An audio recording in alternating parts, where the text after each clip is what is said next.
No easy way to start this, so I'm just going to start it. Today is January 21st, 2026. My dear friend Jerome Stump Monroe has passed away today.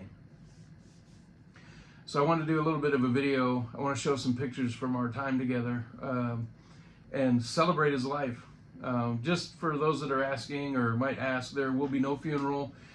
Stump did not like funerals. He didn't attend funerals. He never went to anybody's funeral. He didn't go to family members' funeral, nothing. He didn't like it. He said he wanted to remember his friends and family as they were in life, not at a funeral in a casket. He will be cremated. We will have a remembrance of his life here in Las Vegas with friends and family here together, but there will be no funeral. I wore this today in remembrance of Stump.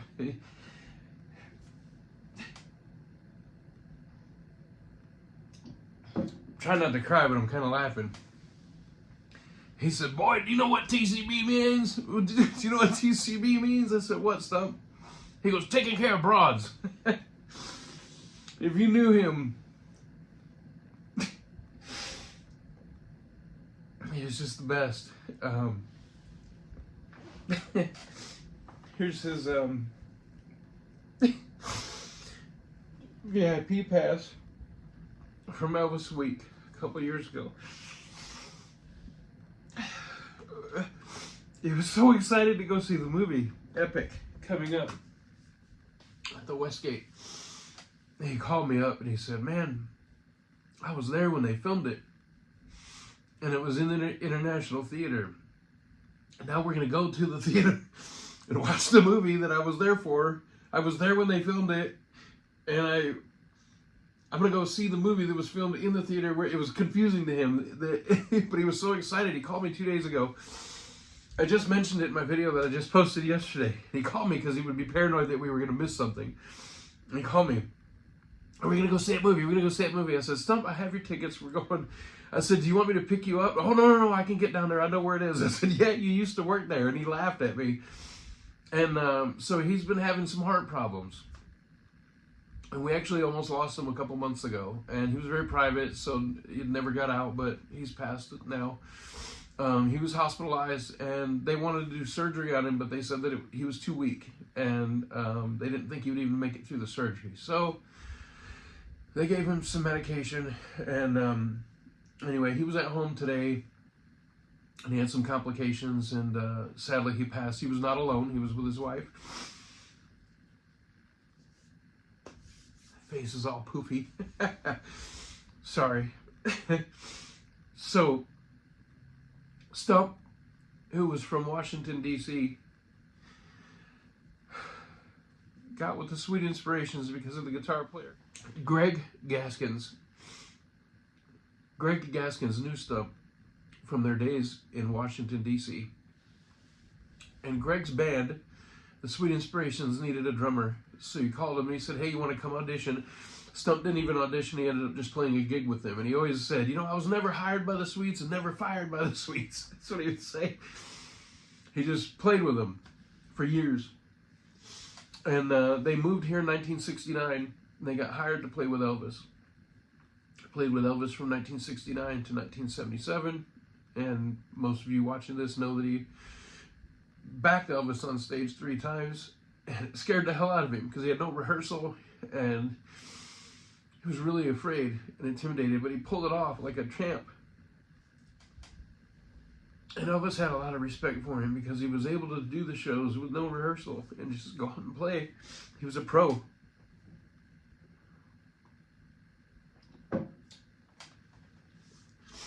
Stump played on the Chitlin circuit early in his life, which was all black artists in all black venues like the Apollo Theater. He didn't even have a drum stool. He would play drums standing up. He would spin around, do the splits while he's drumming. Just crazy stuff. And there's so many funny stories with him. His favorite place to go outside of the United States was Denmark. He loved going to Memphis Mansion. He loved the Danish fans. You know, a lot of people thought that he had passed away years ago, 25 years ago, they thought he was dead because he was underground. Nobody really knew where he was, what happened to him, no way to contact him. He was not on the internet, anything like that. And I ended up meeting him, living here in Las Vegas. And I posted about it on MySpace or something. This was decades ago. Somebody messaged me privately and said, "Do you really know him? I thought he was dead." I said, "No, he's not dead." And we ended up touring Europe with Robert Washington and Duke Bardwell and Chris Casello and Sue Moreno. And we toured again with Dwight Eisenhower. And it was just amazing. We had so many great times. I have so many great stories with him. I was in London with him one time, and we had an 8-hour layover at the airport, and I said, "I want to go to Abbey Road." Stump had no care in the world. He did not care. He's like, "I don't care about no Abbey Road." I'll never forget that. And I said, "Come on, Stump, I've never been to London before. Let's go." And we had 8 hours. So I convinced him to leave the airport with me. And we leave, and we took a cab. We went by Westminster Abbey. We went by all the, whatever, there's all kinds of stuff we went by. I just told the guy, "Please just take us to Abbey Road. I just want to cross the road." And this baffled him so much. He's like, "So we're driving halfway across the city to get out of the car to walk across the road and get back in the car." He could not understand this concept, nor did he care. But I have a picture of me crossing Abbey Road with Stump and Stacy and Jane Green. And he was so upset. It was so funny. He's like, "Look at my loafers." We went to Memphis once, and we were going to go see Dwight Eisenhower. And we only had like a small window of time. Well, he wanted to go to the hotel and take a nap. And I said, "Stump, we really don't have time because we didn't." It's a long story, so I don't want to bore you with it. But basically, the commute, the time to get all the way to the hotel, we would have had to turn around like 20 minutes later and come all the way back. And it was going to take forever. I said, "So what we're going to do is just kill some time. We're going to go to a baseball game." And he's like, "What are you talking about going to a baseball game?" He had no interest in a baseball game. And I told him, "Stump, we're going to this baseball game." And he thought we were messing with him. We had already bought tickets before the trip. So we're walking down by AutoZone Park in Memphis. And this is really funny. He's looking up like this, and he goes, "Wow, this is a really cool big brick building. What is this?" I said, "Stump, it's a baseball stadium, AutoZone Park." He goes, "It is." And he thought we were joking the whole time. But no, we took him to a baseball game. And he was so mad that he sat like 8 rows behind us. And every time we would look back like this, he would just go like that, like that. He had so much fun. And you know, years later, he would wear shirts that had baseballs on them, and he would make jokes about it. So he wasn't happy that day because he wanted to nap, but he still had the best time out of it. And we went to see Dwight and had a good time. But he would wear t-shirts, he'd wear shirts with baseballs on them and tell me about that. Anyway, I've had him sign hundreds of drumsticks over the years because people would ask for them. They want to buy a drumstick from Elvis's drummer. Well, I've had this one for years and years. This is my personal favorite because it's a stage played stick that he had, and he would wrap it in tape. And he signed it a couple times. He signed it right there. And right there. And you know what I think? I don't know if it's in here or not. Let me see if I can find this or not without looking too hard. I've got something in one of these drawers, but I don't think I'll find it. I should have prepared better for the video, but it's just a picture. It says, hey Rick, fuck you, Stump." I'll put it right here. You can see it. I should have just said that. I can just find it. But anyway, I have another one over there that says, "Main man, love you, Stump." And he just was always so funny, man. He would just sit and tell stories for hours. And you know what's really cool is if you watched music on TV, and it wasn't just Elvis, it was anybody, but Elvis specifically, he would do this while he's watching because he was a drummer, right? So he would the air drum. Anybody that's ever been around him and sat with him and enjoyed watching some music on TV would see him do this. He would repeatedly every song. And by the way, I've seen on his Facebook a couple people have asked what was his favorite Elvis song. He worked with a lot of artists, by the way, not just Elvis, but Elvis, of course, was the biggest one. But he loved Polk Salad Annie and My Babe. My Babe was his favorite. He really enjoyed that. He loved the beat on My Babe because he was a drummer, so he really loved the drum beat on My Babe. So if you're asking his favorite Elvis song, My Babe. Second was Polk Salad Annie. He loved it. Loved it, loved it, loved it. He also liked You Lost That Lovin' Feeling. But anyway, I just wanted to do a video today in remembrance of my great friend. He passed away today. He was not alone. It was quick. It's unfortunate, but I will tell you, he was ready.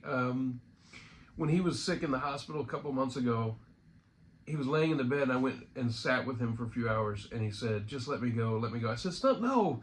We have people around you, love you, want you to be around. You've got more to do. And he said, I'm ready, man. I'm just tired. I'm just tired. And I said, Stump, come on, man. You can pull through. And he pulled through in the last few weeks. Every time I talked to him, he'd say, man, I feel really good. I feel really good. He said, I'm going to come over to the house and we'll do a barbecue. I feel really good. I feel good. And then today he sadly passed away.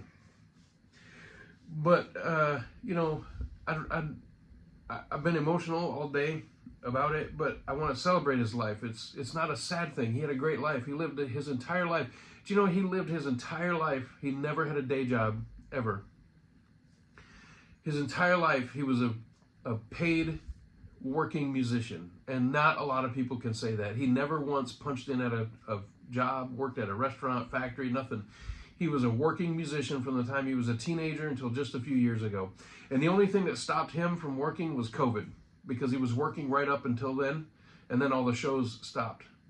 He was working up until that point, and he made it to 81 years old as a working musician his entire life. And he always said, man, I don't know why the Lord keeps me around. I don't know why the Lord keeps me around. And I told him, Stump, just enjoy your time here. And he was, oh, I'm tired. We argued about him dying for years, literally. It's sad. I'm laughing the day that he passes, but it's just, all I'm doing is I'm thinking of the great memories of all the adventures with him. And he would call me and he'd go, I'm not going anywhere. He'd go, I'm not going to any more of these trips. And I say, okay, cool, no problem. Then a few months later, he'd call me and he would go, has Henrik called you? Are we going to Denmark again? I said, I thought you said you weren't going to go. Well, if they call, just let me know. Just let me know. But he loved the fan interaction. And, you know, he'd come over to my house. I'd have gatherings here at the house. I've had the Australian fan club here. I've had people from Denmark here. I've had all kinds of groups here. And I always brought him over. He was always part of it. And he was always the showstopper. Always the best. He always had the best commentary, the best stories. He was just a real character, a real great character, and just a genuinely nice, really, really nice man. And I will always miss him. He was one of the best friends I've ever had. And it's for those of you that don't know how I met him, I'll tell you. So I tried to start this video earlier and the dog started barking, so I restarted it. So I think I didn't do this part here. So I'm going to redo it. Apologies if I already did this earlier. I can't remember. I did it, but I don't know if it was this video or the one that I cut out on. So the last time I was in Denmark, I discovered this French beer, which is really great. So I thought tonight, in remembrance of Stump, I would have one of these. I think I can't remember. I'm kind of blitzed right now in my head with all the stuff that's going on. Anyway, so how I met him. About 25 years ago, I was working for the cable company, and I got a service call to go to this home, and it was a ranch-style home in Las Vegas. A nice, older home. Nice home, though. Very large home.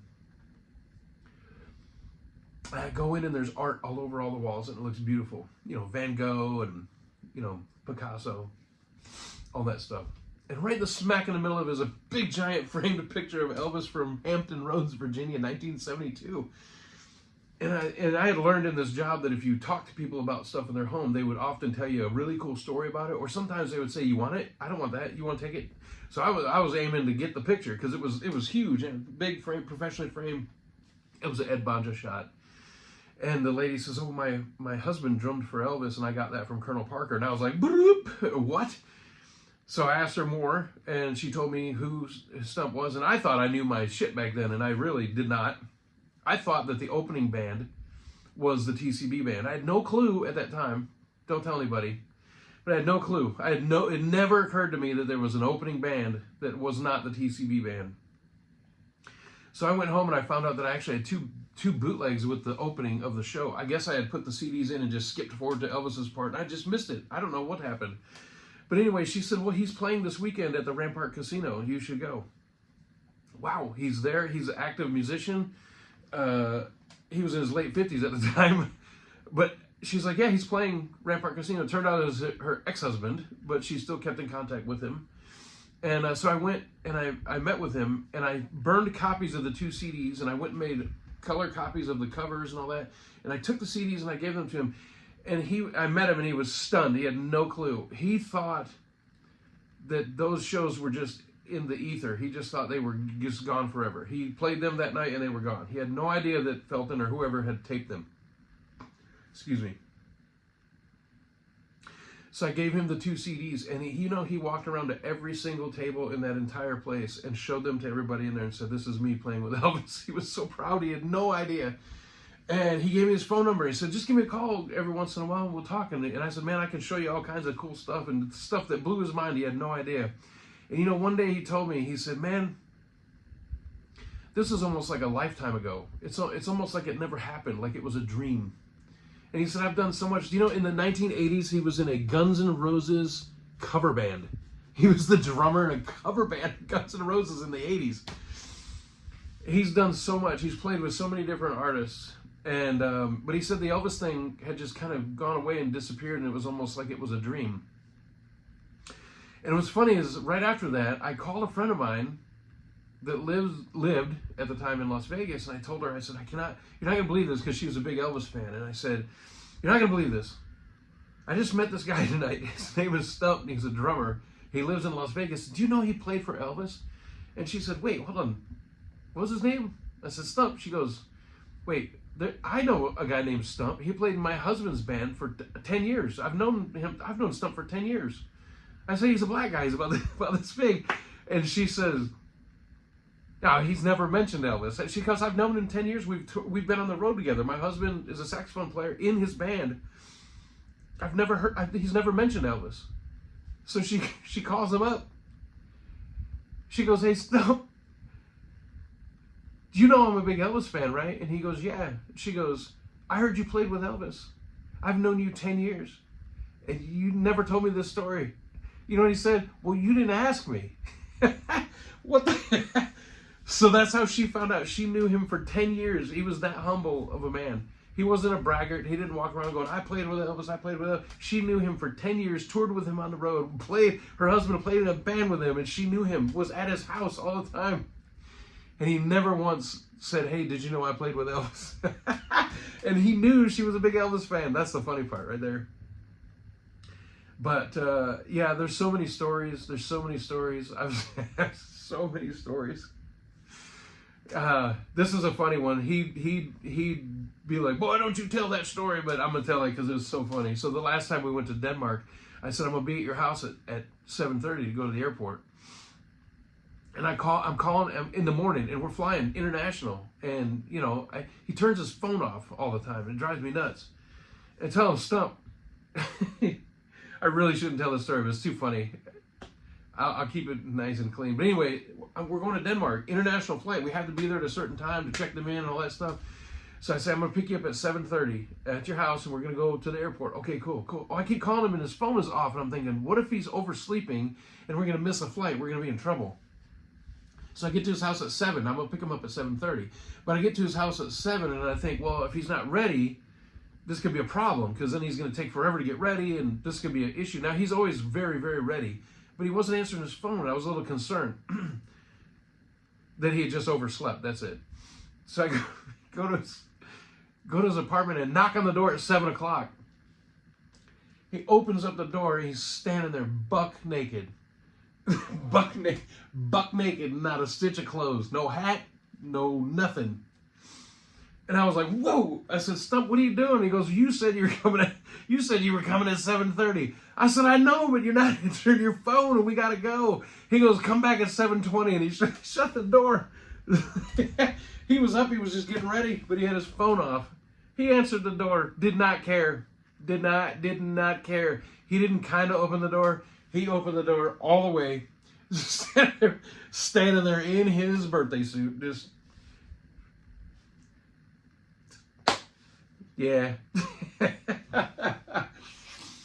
Oh, I've had so much fun with him. That part wasn't the fun part, but I've had so much fun with him. I will always miss my buddy Stump. So many stories, so many great stories. This is about Stump today, so I don't want to tell Elvis stories and stuff like that, but there's so many stories of his time on the road with Elvis that he had so much fun. You know, the saddest thing about today, other than him passing, is that he was so excited to see the Epic movie. I wish they hadn't dragged their damn feet for so long.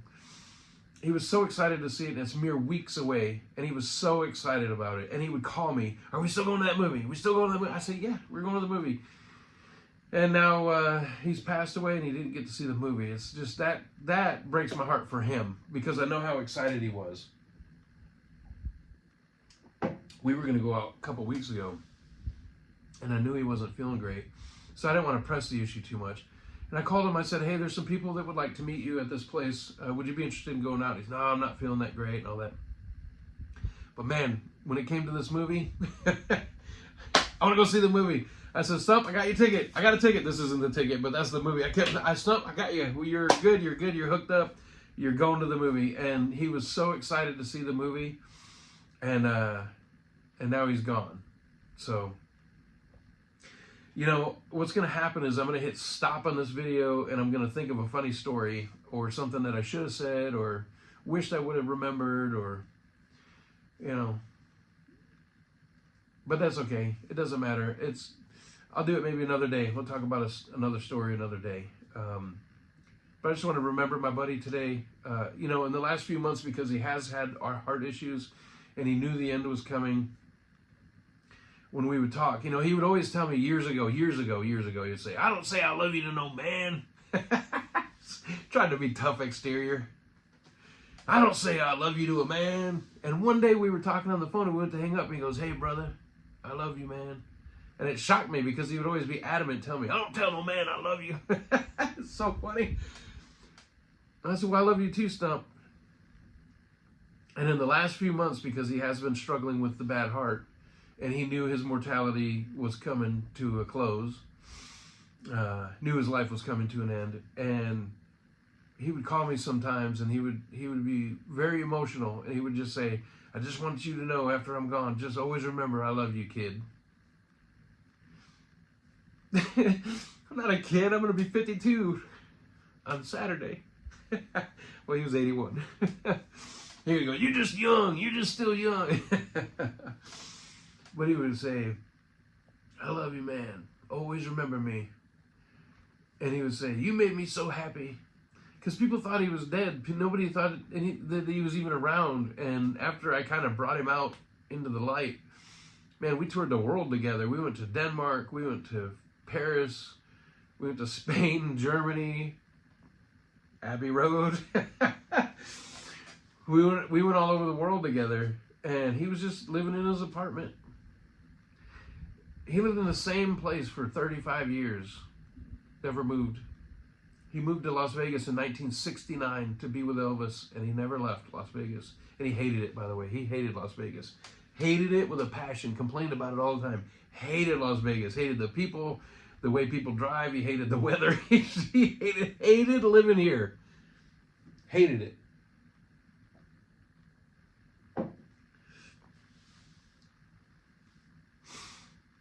But he loved life. And he enjoyed meeting the Elvis fans. That was always a bright spot for him. He would complain and tell me, "Man, I'm so bored. I can't play any shows. I can still play, but I can't play any shows because of COVID." Oh, man, he's like, "I just sit here in my apartment. I don't do anything. I'm so bored. And I would call him. I go, "Stump, I got 3 people in town from Australia. I got 3 people in town from Denmark. You know, just whatever. Would you like to go to dinner and meet them?" Yeah. Or he would come over here to the house. Or I would just call him and say, "Hey, man, I'm going to come get you and just take you out let's go out for a couple hours." And he was like a bird. He would never eat. I would always tell him, "Let's eat." He'd never eat. And I'm having a beer tonight to celebrate him. In all the years I've known him, I think I saw him drink 1 beer one time. We were at the, what is it called? The Colorado Bell in Laughlin, Nevada, where he played all the time. And in between sets, he came over and had a beer with me. I was shocked.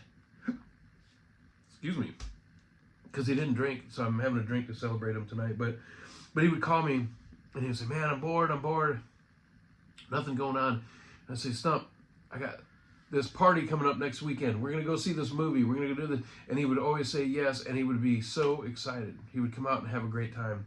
So for you, if you're wondering, if you ever met him, just know that you, yes, you made his night that night.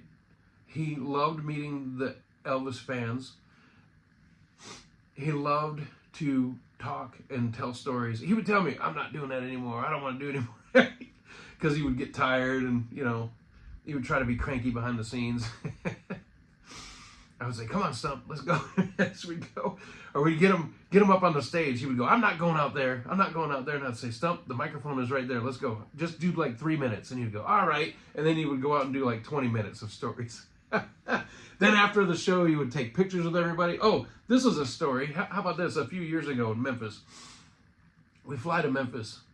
And he's like, I'm tired. So Rob, a friend of mine, invited me to a special private event at Sun Studio, and he asked me to please bring Stump with me. I said, yeah, but he wasn't feeling that great, and he was a little tired. And so we went, but we were supposed to do an event in the studio, and then afterwards go upstairs to the museum part and do something else. So we do this studio part, which was really super cool. Thank you, Rob, for that invite. But then Stump wanted to go, and he was kind of complaining and aching and pissing and moaning a little bit to me. He would pull me off the side and complain to me. He'd be all nice to everybody else, but he'd come to me, I want to go. So I went to Rob, and I said, man, Rob, I'm really sorry, because we got a free event that you could not get into, and we were there, so it was awesome. So like halfway through, I had to bail, and I was not happy, to be honest with you. I said, Stump, can't we just go upstairs for like 20 minutes? And he's like, I don't want to do the stairs. I'm tired. So I acquiesced. I just said, okay, cool, no problem. So I told Rob I was disappointed. I sent him an email the next day and apologized.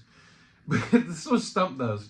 So we're staying at the guest house. It's this week, actually. It's this right here, this Elvis week that we were at, right? This event, that weekend. It was a different event, not related to EPE, but it was this trip, his last trip to Memphis. And we leave the Sun Records event in the middle, and we go in the middle, and we go back to the guest house, and I go to drop him off. I say, okay, go up to your room, go to sleep, because he was so upset, and he was tired and all that stuff. And I said, we'll just get you in the morning. He's like, okay, cool. Yeah, we'll see you in the morning. Thank you. I'm sorry I ruined the night. Thank you. But anyway, we didn't want to stop the night. We were still ready to rock and roll, right? So we leave, we go down and do stuff. I don't know, like Beale Street, something like that. We go somewhere. We go out and have us a good time and all this stuff. And this is like 8:30 at night when we dropped him off. We come back to the guest house at like 3:30 in the morning. He's in the lobby talking to people still.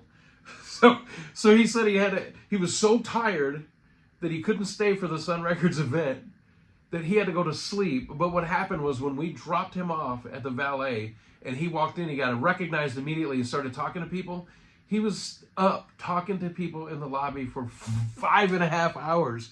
We came back dragging ass to go to bed, and he's in the lobby talking to people. I'm like, stop, what are you doing? We had to leave this Sun Records thing because you were tired and you wanted to go to bed, and 5.5 hours later, you're in the lobby still.